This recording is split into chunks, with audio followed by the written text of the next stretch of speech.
Hay silencios que no callan, sino que recuerdan. Alejandra Pizarnik. La memoria no siempre habla con palabras. A veces respira en la penumbra, se esconde detrás del parpadeo, se disfraza de olvido. Hay recuerdos que no regresan como imágenes, sino como tensiones en el pecho, como un peso antiguo en la espalda, como un eco sordo que no sabemos de dónde proviene. Y sin embargo, ahí están, observándonos desde la sombra, esperando. Ser fuerte no siempre es resistir. A veces es saber cuándo rendirse. La frase parece simple, incluso amable, pero si se la mira de cerca, si se la deja descender lentamente hacia las capas más profundas de la conciencia, se vuelve inquietante, porque cuestiona una de las máscaras más persistentes de nuestra cultura, la glorificación del aguante, del esfuerzo sin fisuras, de la voluntad que nunca se quiebra. Nos han enseñado a permanecer de pie incluso cuando el suelo ya no existe, a tensar los músculos del alma hasta que el dolor se vuelva costumbre, a confundir la supervivencia con la plenitud.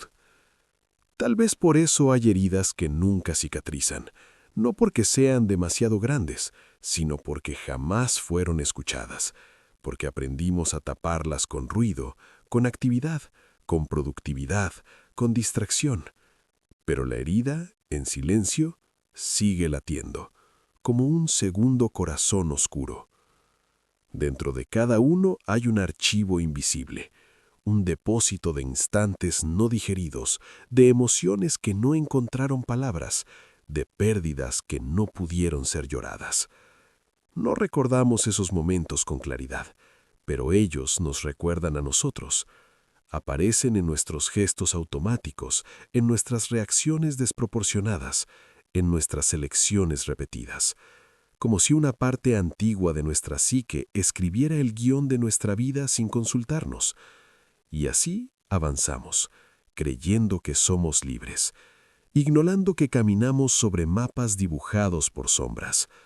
El pasado no resuelto no se queda atrás, se convierte en atmósfera, en clima interno, en una forma silenciosa de estar en el mundo. Ser fuerte no siempre es resistir. A veces resistir es la forma más sofisticada de huir. Hay una resistencia que no nace de coraje, sino de miedo. Miedo a detenerse, miedo a escuchar, miedo a que si bajamos la guardia, todo aquello que hemos enterrado bajo capas de razón, ironía y control emerja como un río desbordado. Por eso seguimos, un paso más, un día más, un proyecto más, una distracción más, como si la repetición pudiera salvarnos del abismo. Pero el abismo no siempre está delante, muchas veces está dentro. Las cicatrices invisibles no piden ser curadas, piden ser reconocidas, porque mientras no las miremos, continuarán actuando desde la sombra, moldeando nuestra identidad, deformando nuestras relaciones, filtrando nuestra percepción de la realidad. No somos solo lo que recordamos conscientemente, somos, sobre todo, aquello que nos negamos a recordar. Hay una fuerza extraña en sostener lo que duele, una especie de orgullo silencioso, como si el sufrimiento acumulado nos otorgara un valor moral, como si cargar con el peso fuera una prueba de dignidad. Pero ¿qué ocurre cuando ese peso ya no nos eleva, sino que nos hunde? ¿Qué ocurre cuando la fortaleza se convierte en una prisión elegante? Rendirse, en este contexto, no es abandonar la vida, es abandonar la lucha contra uno mismo, es soltar la guerra interna que nos mantiene tensos, alertas, separados. Es permitir que el cansancio tenga voz, que la fragilidad tenga espacio, que el silencio pueda decir lo que las palabras no alcanzan. Tal vez la verdadera fortaleza no consista en apretar los dientes, sino en aflojar la mandíbula del alma. Hay momentos en los que el cuerpo habla antes que la mente, contracturas persistentes, insomnio sin causa aparente, ansiedad que surge como una marea sin luna. El cuerpo recuerda lo que la conciencia intenta borrar.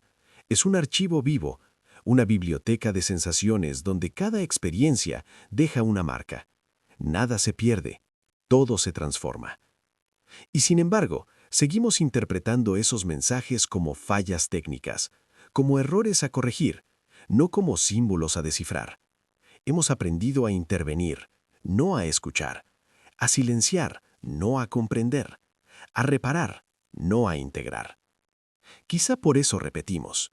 Repetimos vínculos que nos hieren, repetimos escenarios de abandono, repetimos luchas que nunca conducen a la paz, como si una parte profunda buscara una y otra vez la oportunidad de cerrar un círculo que quedó abierto. Pero al no reconocer el patrón, lo convertimos en destino. La repetición es un eco que no encuentra pared, rebota en el vacío y vuelve, incansable. Ser fuerte no siempre es resistir, a veces es saber rendirse. Rendirse a la evidencia de que no podemos seguir siendo los mismos. Rendirse a la intuición de que algo dentro pide cambio. Rendirse al cansancio que ya no es pereza, sino señal. Porque hay un punto en el que la resistencia deja de ser virtud y se convierte en negación. Negación del límite, negación de la fragilidad, negación de la finitud. Y en esa negación, paradójicamente, perdemos la oportunidad de una transformación auténtica. Descender hacia uno mismo no es un acto heroico, es un acto solitario. Implica abandonar las narrativas cómodas, despojarse de las máscaras que nos protegen del juicio externo y del interno, mirar de frente las zonas que preferiríamos mantener en penumbra, reconocer la herida sin convertirla en identidad, habitar el dolor sin glorificarlo. En ese descenso, la identidad comienza a fragmentarse, las certezas se resquebrajan, lo que creíamos ser se vuelve inestable, aparece el vértigo, el abismo, pero también la posibilidad, porque en el espacio donde las viejas formas se disuelven, algo nuevo puede emerger, no como promesa de felicidad, sino como una forma más honesta de estar vivos. Hay un cansancio que no se cura con descanso, un agotamiento que no proviene del exceso de actividad, sino del exceso de control. Controlar la imagen, controlar la emoción, controlar el relato, controlar la percepción que otros tienen de nosotros. Esa vigilancia constante erosiona, consume, desgasta. La máscara pesa, aunque esté hecha de sonrisas. En el silencio de la noche, cuando la atención externa se disuelve, la máscara cae, y con ella el personaje. Entonces aparece la pregunta que evitamos durante el día: ¿quién soy cuando nadie me mira? ¿Qué queda cuando dejo de actuar? Tal vez lo que queda sea un temblor, una incertidumbre, un vacío, pero también una verdad desnuda, aún sin forma. Un espacio donde ya no es necesario sostener la ficción de la fortaleza permanente, donde rendirse no significa fracasar, sino descansar de la impostura. Rendirse puede ser aceptar que no tenemos todas las respuestas, que no podemos con todo, que no siempre sabemos cómo seguir, y en esa aceptación algo se relaja. La respiración se vuelve más profunda, la mente menos rígida, la percepción más amplia. El dolor que se permite ser sentido comienza a transformarse. No desaparece, pero cambia de textura. Se vuelve menos punzante, más comprensible, menos enemigo, más maestro silencioso. La herida, al ser mirada, deja de ser solo herida. Se convierte en umbral. En la vida moderna, este descenso es cada vez más difícil. La fragmentación de la atención, la hiperestimulación constante, la velocidad incesante crean una superficie brillante donde no hay tiempo para la introspección. Todo invita a la huida, a la distracción, al desplazamiento continuo. La cultura del rendimiento celebra la resistencia infinita. Premia al que no se detiene, al que no se quiebra, al que convierte el agotamiento en medalla. Pero detrás de esa estética de la fortaleza se oculta un miedo profundo al vacío, a la pausa, al silencio. El silencio es peligroso, porque en él la sombra se hace audible. Las redes sociales amplifican esta dinámica.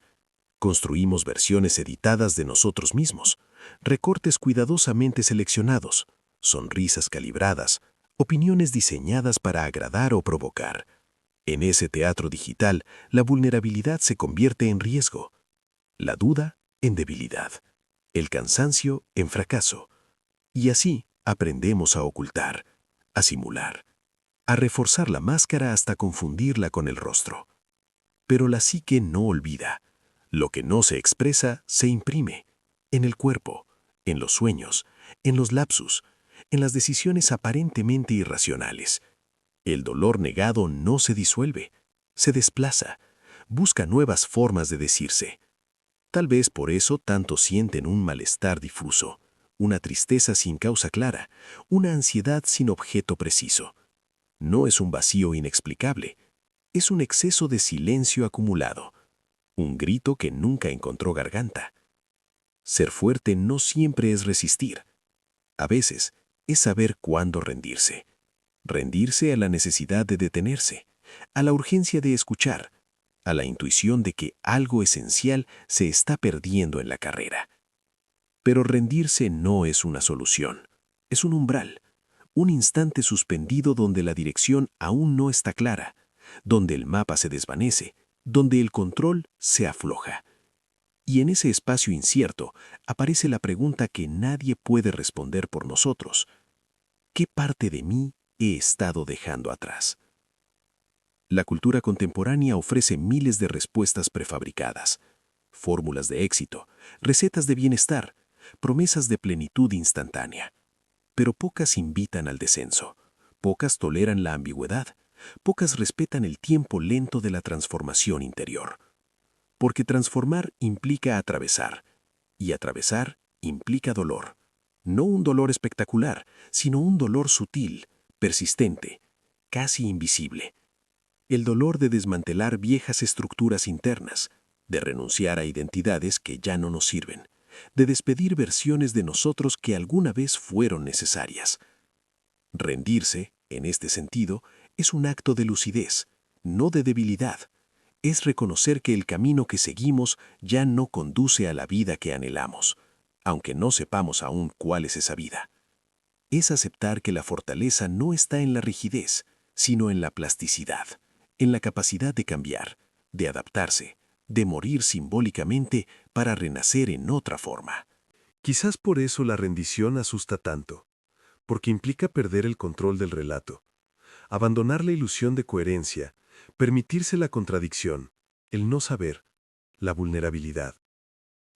Pero en ese no saber, algo se abre, un espacio donde la conciencia puede respirar sin exigencias, donde el silencio deja de ser amenaza y se vuelve refugio, donde el eco del pasado puede finalmente desvanecerse, no para olvidar, sino para integrar. La herida integrada no desaparece, se transforma en profundidad, en compasión, en una forma más amplia de comprender al otro y a uno mismo. La sombra reconocida deja de gobernar desde lo oculto y se convierte en parte del paisaje interno.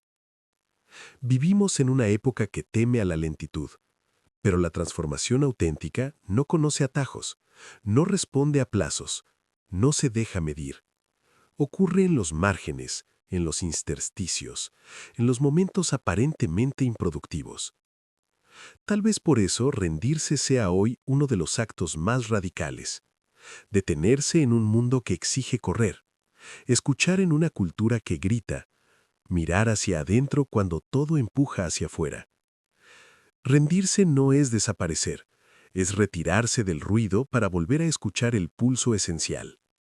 Y ese pulso a veces es apenas un susurro, un temblor leve, una intuición frágil, pero es real, y en su fragilidad contiene una fuerza que no necesita imponerse. Quizás la pregunta no sea ¿cómo ser más fuertes? Quizás la pregunta sea ¿qué parte de nuestra fortaleza es en realidad miedo disfrazado? Y en ese cuestionamiento, el relato se quiebra, la máscara se resquebraja, el eco del pasado pierde intensidad y por un instante, breve y silencioso, el abismo deja de ser amenaza y se convierte en horizonte. No un horizonte claro, no una promesa, solo un espacio abierto, donde rendirse no es caer, sino tal vez comenzar a descender.